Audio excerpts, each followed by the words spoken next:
Hello नमस्कार प्यारे साथी। ईवीएस के इस प्रैक्टिस शीट में आपका बहुत बहुत हार्दिक स्वागत है। आज का हमारा प्रैक्टिस शीट नंबर है 29 नंबर। ठीक है प्यारे साथी, बहुत ही बेहतरीन हमारा कंटेंट रहा है और आपका जो रिव्यू और फीडबैक रहा है प्यारे साथी, इसका मतलब हम तो अपना जो करते हुए हैं पूरा पूरा मनोयोग से निभा रहे हैं, बट आप कोई कंजूसी कर रहे हैं। तो प्यारे साथी आपसे रिक्वेस्ट इतनी है, आप चैनल को सब्सक्राइब करें और अपने प्यारे साथियों से साझा करना कतई ना भूलिएगा।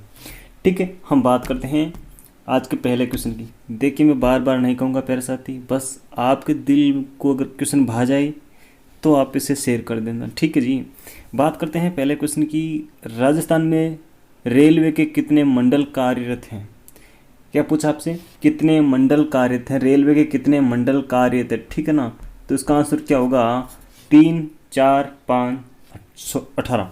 ठीक है, तो प्यारे साथी मैं आपको बता दूं, राजस्थान में रेलवे के टोटल 5 मंडल कार्यरत हैं। कौन कौन से हैं? 5 मंडल कार्यरत हैं। ठीक है, जयपुर, जी हाँ प्रसिद्धि, जयपुर, जोधपुर, अजमेर, बीकानेर और कोटा। कौन सा? जयपुर, जोधपुर, अजमेर, बीकानेर, कोटा। कोटा को मैंने नीचे लिखा है, इसका भी एक कारण है, अभी मैं आपको बता दूंगा। ठीक है ना, देखो जयपुर, जोधपुर 2, अजमेर, बीकानेर, कोटा। ओके, 5 मंडल कार्यरत हैं प्यारे साथी। कितने मंडल कार्यरत हैं? 5 मंडल कार्यरत हैं। ठीक है, चलो बात करते हैं अगले क्वेश्चन की। ये क्वेश्चन आपके लिए है इस प्रकार से कि राजस्थान में रेलवे जोन के कितने मंडल हैं? ये तो आ गया था, कितने मंडल कार्यरत हैं, ये भी कितने मंडल कार्यरत हैं। सो यहाँ पर लिख लो आप, राजस्थान के कितने जोन, राजस्थान में रेलवे जोन कितने हैं, बस ये लिख लो ना, यहाँ पर कोई दिक्कत नहीं होगी। ठीक है, राजस्थान में कितने जोन कार्यरत हैं, तो बस आप इसका आंसर दें। मंडल तो होते हैं 5, कितने मंडल है? 5 मंडल है प्यारे साथी। जबकि जो राजस्थान में रेलवे जोन है ना, उनकी संख्या मात्र 1 है। कितनी है? मात्र 1 है। राजस्थान में रेलवे जोन की संख्या 1 है। ठीक है, और पूरा इंडिया ना, हमारा पूरा भारत, उसमें रेलवे जोन कितने हैं प्यारे साथी? तो उसमें रेलवे जोन है 18। कितने रेलवे जोन है? 18 रेलवे जोन है। ठीक है, तो अब बात आती है जो एक रेलवे जोन है अपन के राजस्थान में, वो कौन सा है प्यारे साथी? तो वो है उत्तरी पश्चिमी रेलवे जोन। कौन सा? उत्तरी पश्चिमी रेलवे जोन। कहाँ पर है प्यारे साथी? इसका मुख्यालय कहाँ है? इसका मुख्यालय अपन की राजधानी जयपुर यानी गुलाबी नगर में। ठीक है ना, तो राजस्थान में एक ही रेलवे जोन कार्यरत है और उस रेलवे जोन के नीचे 4 मंडल कार्यरत हैं। इस बात का ध्यान रखेंगे। देखो, हमारे राजस्थान में एक जोन कार्यरत है, कौन कौन सा? उत्तरी पश्चिमी रेलवे। आपने नाम देखा ना, उत्तरी पश्चिमी रेलवे, तो ये एक जोन है और इसका जो हेडक्वार्टर है वो है जयपुर में। ठीक है ना, तो इसके नीचे देखो, जयपुर वाला, जोधपुर वाला, अजमेर वाला और बीकानेर वाला, ये जो मंडल है ना, इसके नीचे कार्यरत है। ठीक है ना, जबकि जो कोटा मंडल है प्यारे साथी, कौन सा? कोटा मंडल है ना, वो इस उत्तरी पश्चिमी रेलवे जोन के नीचे नहीं आता है। तो किसके नीचे आता है? ये आता है पश्चिमी मध्य रेलवे। किसके? पश्चिमी, कौन सा?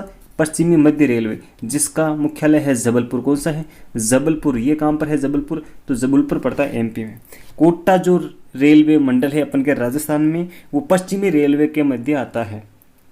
जो पश्चिमी मध्य रेलवे जोन है ना, उसके अंडर में आता है और इसका मुख्यालय जबलपुर एमपी में। कहाँ पर है? जबलपुर एमपी में। ठीक है, अगर आपसे कोई पूछे कि आपका जो रेलवे जोन है राजस्थान का, उसका नाम क्या है, तो आपको सीधा सीधा आंसर देना है उत्तरी पश्चिमी रेलवे जोन। उसका हेडक्वार्टर है जयपुर में और उसकी जो स्थापना हुई थी वो हुई थी प्यारे साथी 1 अक्टूबर। कब? 1 अक्टूबर 2002 को। जी हाँ, कब हुई थी? 1 अक्टूबर 2002 को हुई थी। ठीक है ना, अच्छी बात है, समझ में आ गई? और बताऊँ कुछ? चलो, आपका दिल कर रहा है तो मैं और कुछ बता देता हूँ। भारत में पहली बार रेल का जो संचालन है या फिर परिचालन कब हुआ था? तो भारत में पहली बार हुआ था 16 अप्रैल। कब हुआ था? 16 अप्रैल 1853 को। कब? 1853 को। ठीक है, 16 अप्रैल 1853 को मुंबई से ठाणे के मध्य। चल ठीक है, और अगर पूछा जाए कि राजस्थान में पहली रेल कब चली थी, राजस्थान में पहली रेल कब चली थी, तो देखो इंडिया में चली थी अपन के 1853 में। कब चली थी? 1853 में। और 1874 में। कब? 1874 में। और 21 अप्रैल की बात थी फिर से थी।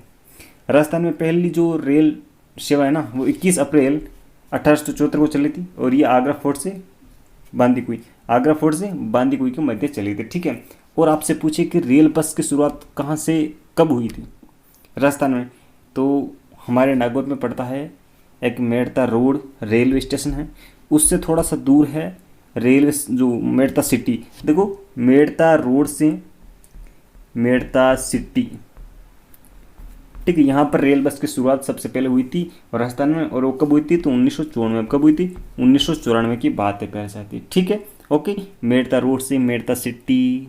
ओके, जयपुर जोधपुर के जब जाते हो तो ये मध्य मतलब बीच में आता है स्टेशन, ठीक है, इस बात का भी ध्यान रखो कभी भी।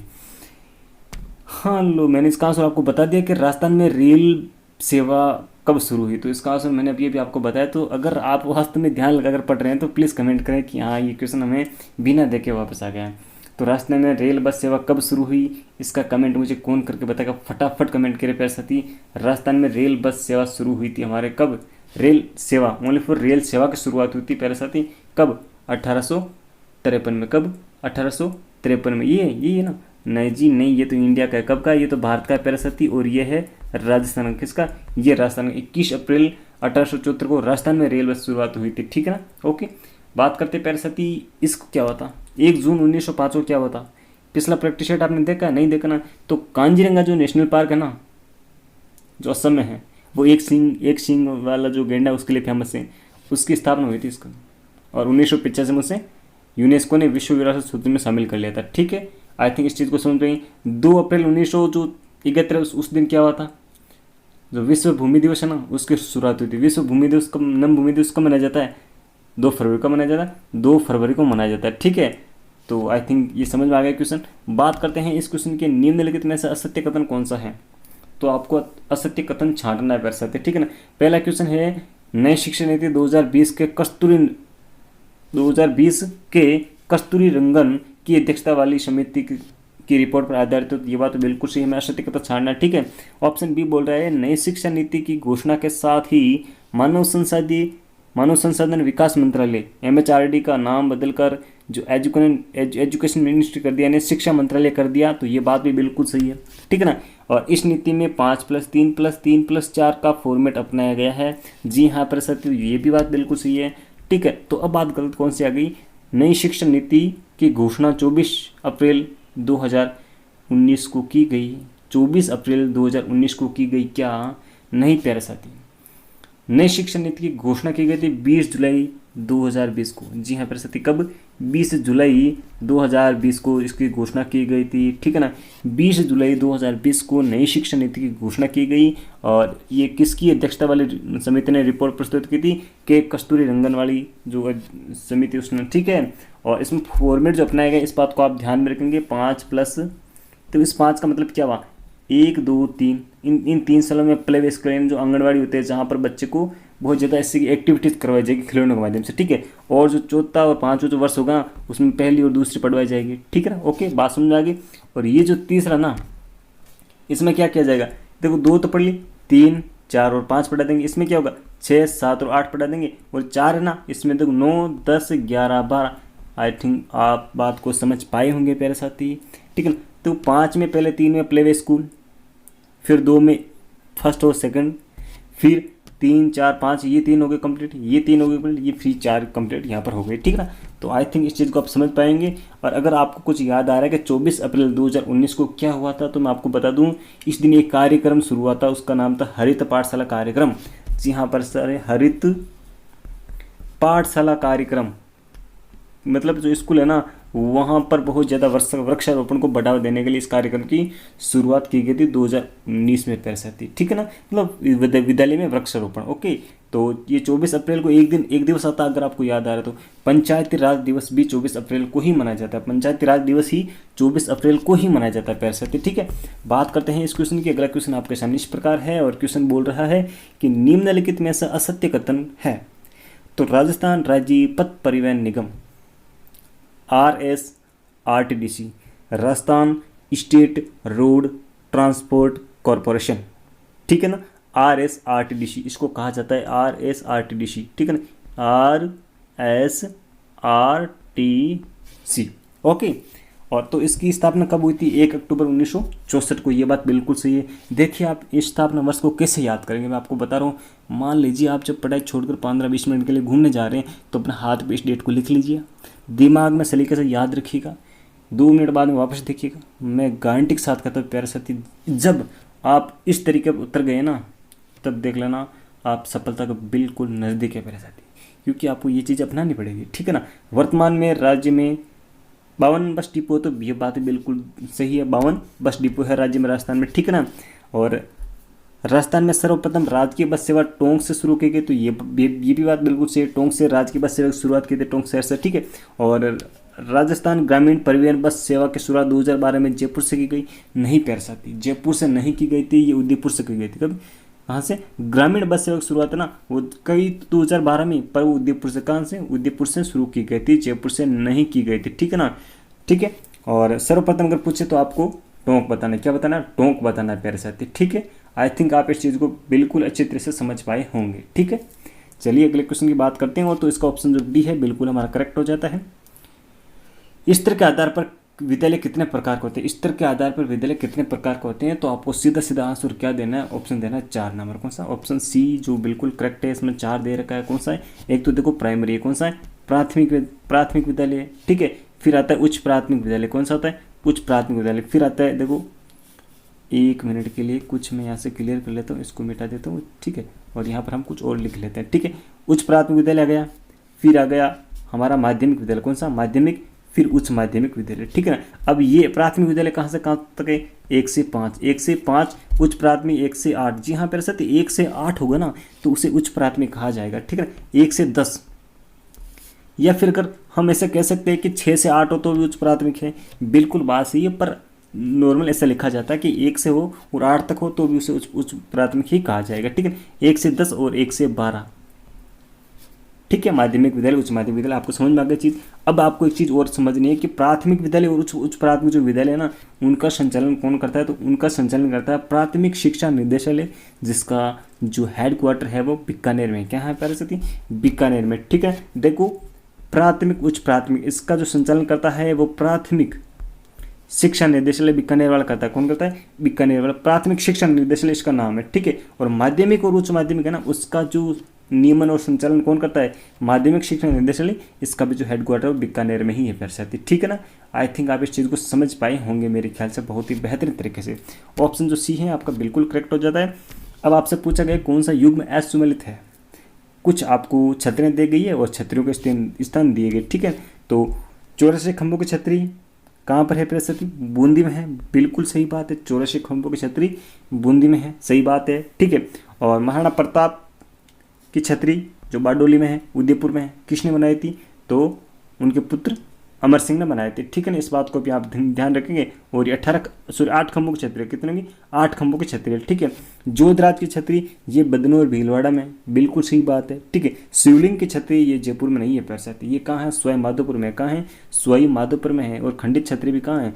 यहाँ पर भी है, ठीक है ना। तो जयपुर में नहीं है या सवाई माधोपुर में, कहाँ पर है प्यारे साथी? सवाई माधोपुर, जिसे हम राजस्थान का बाघ जिला कहा जाता है, कहते हैं, ठीक है। और भारतीय बाघों का घर हम कहते हैं इसे, ठीक है ना। जो सवाई माधोपुर वाला रणथंभौर है उसे कहते हैं प्यारे साथी। त्रिनेत्र गणेश मंदिर भी है वहाँ पर। और रणथंभौर जो टाइगर प्रोजेक्ट की शुरुआत हुई थी कब हुई थी? 1974 में हुई थी, ठीक है ना। 1973 में हमारे कहाँ पर हो गई थी? राजस्थान के जिम कॉर्बेट में, जो यूके वाला है, उत्तराखंड वाला, वहाँ पर हो गई थी कैलाश साकला के सहयोग से। और 1974 1 अप्रैल 1974 को हमारे यहाँ पर हो गई थी, ठीक है, केवला देव में, ओके सॉरी रणथंभौर में, ओके। तो इसका ऑप्शन जो डी है आपका बिल्कुल सही हो जाता है। बात करते हैं अगले क्वेश्चन की। अगला क्वेश्चन आपके सामने इस प्रकार है। असत्य कथन आपको चूज करना है कि राजस्थान की पहली विधानसभा में 160 सदस्य चुने गए। तो बिल्कुल सही बात है प्यारे साथी। प्रथम विधानसभा अध्यक्ष नरोत्तम लाल जोशी हैं, ठीक है। कौन है? नरोत्तम लाल जोशी थे, ठीक है ना। जो कौन से सीट से आए थे आपको पता है? झुंझुनू की विधानसभा जो सीट है ना, जो विधानसभा क्षेत्र है वहाँ से ही बिलोंग करते थे, ठीक है। नरोत्तम लाल जोशी, इस बात को आप थोड़ा सा दिमाग में रखोगे तो ये चीज़ आपको आसानी से याद हो जाए, कोई दिक्कत वाली बात नहीं है। संसद में राजस्थान के कुल 25 सदस्य चुने जाते हैं। तो ये ऑप्शन बिल्कुल सही नहीं है, कतई सही नहीं है, बिल्कुल ही गलत है, ठीक है ना। 1977 में राज्य विधानसभा की कुल सदस्य संख्या 200 कर दी गई, बिल्कुल सही बात है, 200 कर दी गई, ठीक है ना। तो मैं आपको बता दूं प्यारे साथी, देखिए जो हमारा राजस्थान का प्रतिनिधित्व है ना संसद में, वो 30 सीटों का, कितना का? 30 का है। देखो लोकसभा के ना, लोकसभा के 25 और राज्यसभा के 10, कितनी है? राज्यसभा के 10, ठीक है। लोकसभा के 25 है और राज्यसभा की 10 है प्यारे साथी, ठीक है ना। तो ऑप्शन जो आपका सी है यहाँ पर बिल्कुल करेक्ट हो जाता है, क्योंकि ये असत्य कथन है और हमें यही पूछा गया कि आपका सत्य कथन कौन सा है। तो सी ऑप्शन बिल्कुल करेक्ट है। बात करते हैं प्यारे साथी, पंचायती राज अधिनियम राजस्थान में कब लागू हुआ? हाँ जी प्यारे साथी, राजस्थान में ये कब लागू हुआ वो आपसे पूछा गया है। ठीक है, 24 अप्रैल 1994 को, 1 जनवरी 1995 को, 1 अप्रैल 1973 को, 1 अप्रैल 1974 को। तो प्यारे साथी मैं आपसे एक बात बताना चाहता हूँ कि ये जो आपके साथ जो डेट आ रही है ना वो बड़ी इंपॉर्टेंट है। ठीक है ना, 24 अप्रैल 1994 को ये राजस्थान में लागू हुआ था। कहाँ हुआ था? राजस्थान में लागू हुआ था। ठीक है ना, 73वें संविधान संशोधन के तहत पंचायती राज जो संस्थाएं हैं उनको संवैधानिक दर्जा दिया गया था। कब? 1993। कब? 1993 को। और कहा गया 1 साल के भीतर भीतर आप सबको लागू करनी है जितने भी राज्य हैं। ठीक है, तो हमारे राजस्थान कब जगह था? उससे बस 1 साल, जब पूरा 1 साल हुआ था ना उसके अंतिम दिन में हमने लागू किया था राजस्थान में। कब लागू किया था? 24 अप्रैल 1994 को हमने लागू किया था। ठीक है ना, और तो 24 अप्रैल को क्या हुआ था? पंचायती राज दिवस मनाया जाता है। कौन सा दिवस? पंचायती राज दिवस मनाया जाता है। और 24 अप्रैल 2019 में हमने क्या किया था? हरित पाठशाला कार्यक्रम शुरू किया था। और वहाँ पर हमने क्या कहा कि जो राजस्थान की स्कूल हैं उनको हरी भरी करनी है। हरी भरी करने का मतलब वहाँ पर वृक्षारोपण करना है और बच्चों को वृक्षारोपण करते करते आप हटा दीजिए, कोई दिक्कत नहीं। प्रोजेक्ट कार्य शुरू करवा दीजिए, कोई दिक्कत नहीं है, क्योंकि प्रोजेक्ट प्रणाली ऐसी है कि बच्चे वहाँ पर खुलकर कार्य करते हैं, सहकारिता कार्य करते हैं, सहकारी रूप से मिलकर कार्य करते हैं। बच्चे खुद हर चीज़ को प्रत्यक्ष रूप से उसका कार्य करते हैं, कुछ करके सीखते हैं। सबसे बड़ी बात है करके सीखते हैं। किसी कार्य को जब हम करके सीखते ना तो उसका 90% भाग हम सीख लेते हैं। कहने का मतलब ये हुआ। ठीक है ना, ओके। तो आई थिंक ये चीज़ समझ पाई। और 1 अप्रैल 1973 को क्या हुआ था?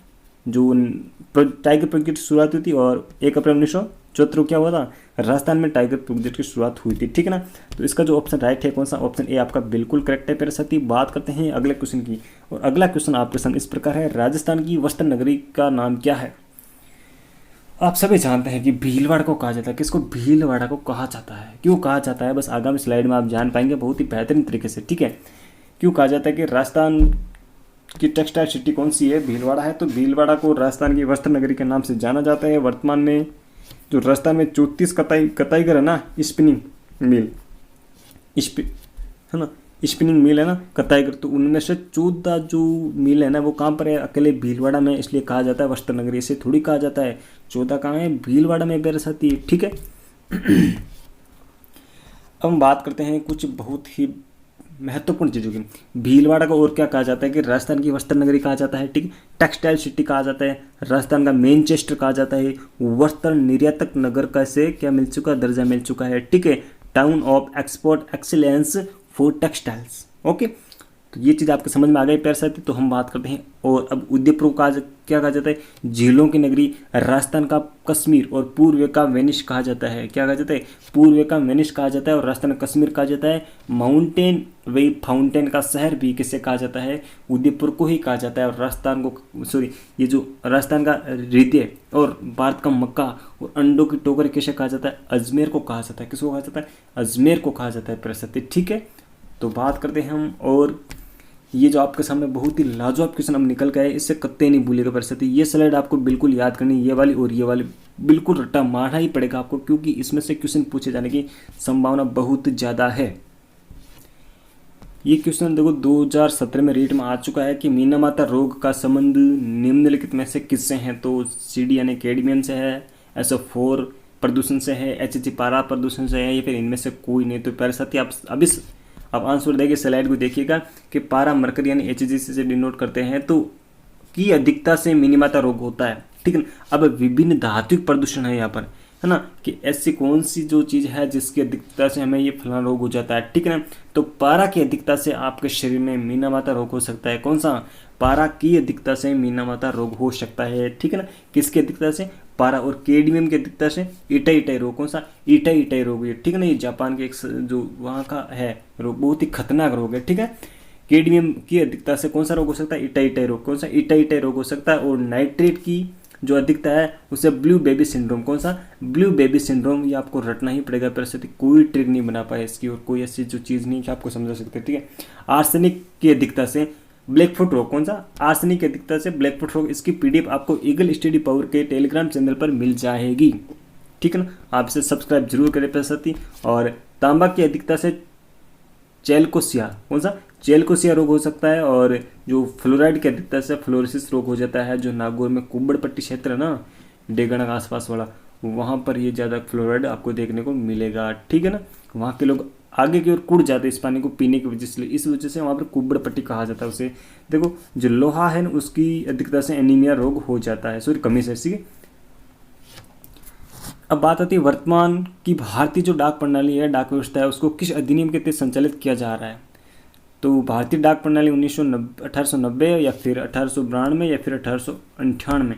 तो प्यारे साथी मैं आपको बता दूं, भारतीय डाक व्यवस्था है ना अभी वाले जो 1898 का जो अधिनियम है उसके तहत संचालित की जा रही है। किसके, आपको ये क्वेश्चन पूछ सकता है, बहुत शानदार फैक्ट है कि भारतीय डाक व्यवस्था जो अभी है ना वो अधिनियम कौन से के तहत चल रही है, 1898 के तहत कार्यरत है, ठीक है प्यारे साथी। ओके, अगर आपसे पूछ लिया जाए कि राजस्थान में डाकघर की संख्या कितनी है, तो आपको जवाब देना है 10,307। कितनी, 10,307 डाकघर है कि पूरे हमारे भारत, सॉरी राजस्थान में, कहाँ पर है, पूरे राजस्थान में, ठीक है ना। इस बात को आप ध्यान में रखेंगे, 10,307 हैं ये जो नए आंकड़े प्यारे साथी, ठीक है ना।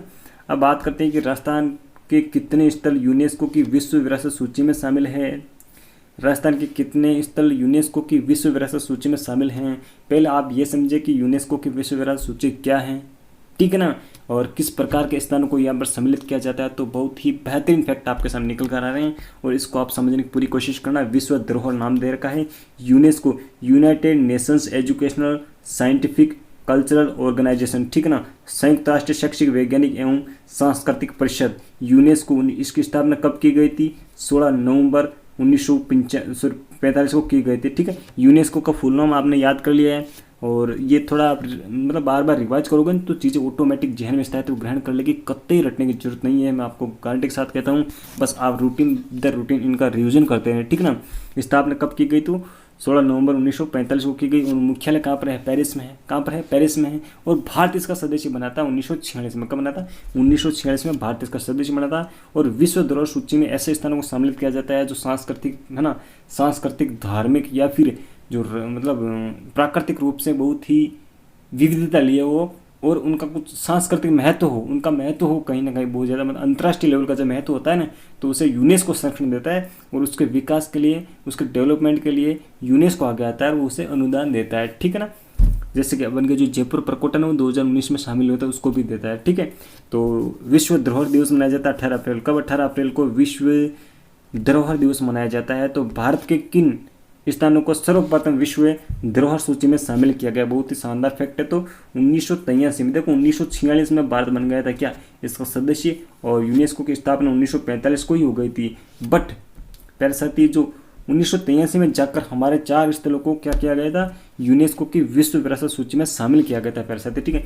पहला है एलोरा की गुफाएं और दूसरा है अजंता की गुफाएं। ये दोनों कहाँ, एमएच महाराष्ट्र में है। कहाँ है प्यारे साथी, एमएच महाराष्ट्र में। अजंता और एलोरा की जो गुफाएं हैं उनको पहली बार में ही शामिल कर लिया गया। और तीसरा जो है ना उस आगरा का किला और चौथा है ताजमहल। इन चारों को मिलाकर 1983 को यूनेस्को ने अपनी विश्व विरासत सूची या फिर विश्व धरोहर सूची में शामिल किया, ठीक है प्रसति। तो ये कहाँ पर है, यूपी में दोनों चीज़ें, आगरा किला और ताजमहल, और ये एलोरे और अजंता गुफाएं कहाँ है, एमएच महाराष्ट्र में। ये बात आपके समझ में आ गई ना। चलो चलते हैं कि ये आपकी चीज़ थोड़ी समझ के बाद अच्छी वाली है, समझने के लिए बहुत ज़रूरी है कि भारत के 7 प्राकृतिक स्थल है ना उनको विश्व विरासत सूची में शामिल किया गया है। कितने, 7 प्राकृतिक स्थलों को विश्व विरासत सूची में शामिल किया गया। इस बात को आप ध्यान में रखेंगे। तो इसको थोड़ा सा आपको याद करना पड़ेगा कि मानस वन्य जीव अभ्यारण्य कहाँ है, असम वाला। काजीरंगा नेशनल पार्क असम वाला, ठीक है ना। केवलादेव नेशनल पार्क, ये बहुत ही महत्वपूर्ण फैक्ट है आपके लिए भी, ठीक है ना। राजस्थान वाला सुंदरवन नेशनल पार्क, ये कहाँ पर है, पश्चिम बंगाल में है। नंदा देवी नेशनल पार्क, ये कहाँ पर है, उत्तराखंड में है। पश्चिमी घाट जो एमएच कर्नाटक, महाराष्ट्र, कर्नाटक, केरल, तमिलनाडु, ये 1600 किलोमीटर लगभग फैला हुआ है, ठीक है। ग्रेट हिमालयन नेशनल पार्क, ये कहाँ पर है, एचपी यानी हिमाचल प्रदेश में। इनको भी प्राकृतिक स्थल के रूप में विश्व विरासत सूची में शामिल किया गया है, ठीक है। तो विश्व धरोहर सूची में राजस्थान का कुल कितने स्थल हैं, 9 स्थल है। ये अपन का आंसर आ गया प्यारे साथी, कितने स्थल है, 9 स्थल है, ठीक है। जिनमें से सांस्कृतिक है 8 और प्राकृतिक है एक प्राकृतिक कौन सा है, जिसको 1985 में केवलादेव नेशनल पार्क भरतपुर वाला है ना उसको शामिल किया गया था 1985 में, ठीक है ना।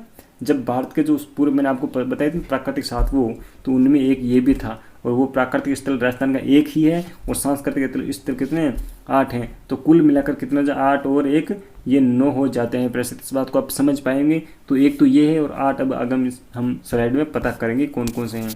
तो राजस्थान के 8 प्राकृतिक स्थल कौन कौन से, सांस्कृतिक कौन से, सांस्कृतिक, प्राकृतिक नहीं, प्राकृतिक एक हो गया था, कौन सा, केवलादेव, कौन सा हो गया था, केवलादेव हो गया था, ठीक है। घना पक्षी विहार जिसे पक्षियों की शरण स्थली कहा जाता है ना। और किसकी क्रम स्थली, डॉक्टर सलीम अली की, किसकी, डॉक्टर सलीम अली की। जंतर मंतर, जयपुर का जंतर मंतर कितने हैं आप मुझे कमेंट करके बताएं, क्योंकि मैंने ये 2-3 बार आपको स्लाइडों में बता चुका हूँ। पिछले जो वीडियो ना बहुत ही लाजवाब तरीके से इसी प्रकार से हमारे सेशन चलते आ रहे हैं। तो कोई नया सदस्य है तो उसे सब्सक्राइब जरूर करें प्रयासती। जयपुर का परकोटा जिसे 6 जुलाई 2019 को शामिल किया, ये आपका नवीनतम, ऐसे कह सकते हैं कि नवीनतम ऐसा स्थल कौन सा है जो यूनेस्को के विश्व विरासत सूची में शामिल हुआ, वो राजस्थान का। तो जयपुर का परकोटा कब, 2019 को हुआ था, ठीक है। बहुत ही फेमस ट्रिक है चीकू गाजर आम। देखो चित्तौड़गढ़ दुर्ग, चित्तौड़गढ़ में, कुंभलगढ़ दुर्ग राजसमंद में, गागरोन दुर्ग झालावाड़ में, है ना। और ये तो जल दुर्ग है, ठीक है। और जैसलमेर दुर्ग ये जैसलमेर में है। रणथंबोर का किला ये सवाई माधोपुर में। आमेर ये कहाँ पर है, जयपुर में, ठीक है। इन सभी को 21 जून 2013 को शामिल किया। इन सभी को 21 जून 2013 को यूनेस्को ने अपनी विश्व विरासत सूची में शामिल किया था, ठीक है। तो आई थिंक आप इस चीज़ को समझ पाएंगे। और आज के लिए बस इतना ही प्यारे साथी। मैं अपना कार्य बहुत ही दिल से, मनोयोग से निभा रहा हूँ। तो आपसे रिक्वेस्ट है आप चैनल को सब्सक्राइब करें, बेल आइकन जरूर प्रेस करें, अपने साथी से साझा करना कतई ना बोले मेरे साथ, ठीक है। Thank you for watching this video. Salute India, salute, okay, thanks.